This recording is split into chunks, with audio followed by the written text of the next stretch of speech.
खासदार पाहिजे की नटसम्राट पाहिजे, त्यावरून अमोल कोल्हे म्हणतायत की पलटी सम्राटपेक्षा नटसम्राटच राहिलेलं बरं.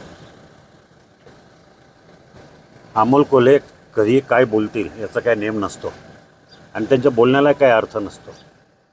मी अगोदर सांगितल्याप्रमाणे संजय राऊत रोज सकाळी जसं बरळतात तसंच यांना सवय लागलेली आहे. संदर्भहीन बोलायचं, प्रश्न एक असतो उत्तर दुसरं द्यायचं, अशाच प्रकारचं त्यांची कारकीर्द राहिलेली आहे. खरं तर तुमच्या चिन्हावरून पुन्हा एकदा ते बोललेत की चोरलेलं चिन्ह मिरवण्याचं जनतेला कळतं.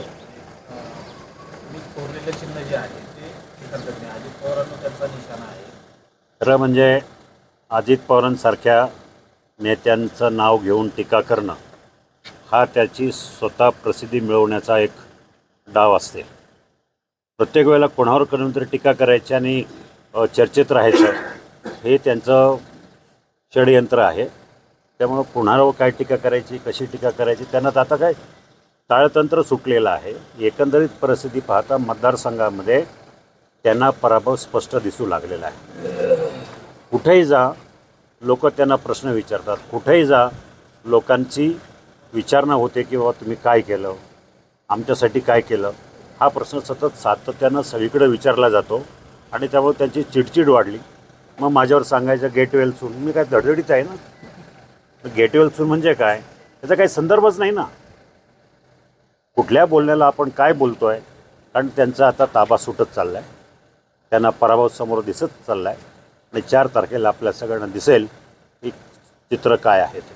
खरं तर प्रचाराचा मुद्दा कांद्याचा प्रश्न केला जातो. काल कांद्याच्या शेतात जाऊन महिलांशी संवाद साधला. यांनी प्रश्न सुटतील सगळे? मला सांगा, हे आता गेल्या 3 महिन्यापासून कांदा शेतकरी हा प्रश्न त्यांना समोर दिसायला लागला आहे. गेल्या 4.5 पावणे 5 वर्षामध्ये शेतकरी कुठं होता. 5 वर्षाची त्यांची कारकीर्द 1825 दिवस, त्यापैकी 161 दिवस ते दिल्लीला होते. उर्वरित एक 5-10 दिवस जर सोडले तर मतदारसंघातसुद्धा ते कुठंच दिसले नाही, कुठंच आढळले नाही.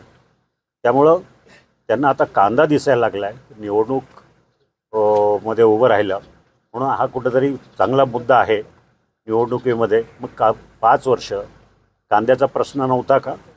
5 वर्ष कांद्याला भाव मिळत होता का? मग शेवटच्या 3 महिन्यातच अडचण निर्माण झाली आहे का? मग आत्ताच का? हे सगळं नौटंकीपण आहे.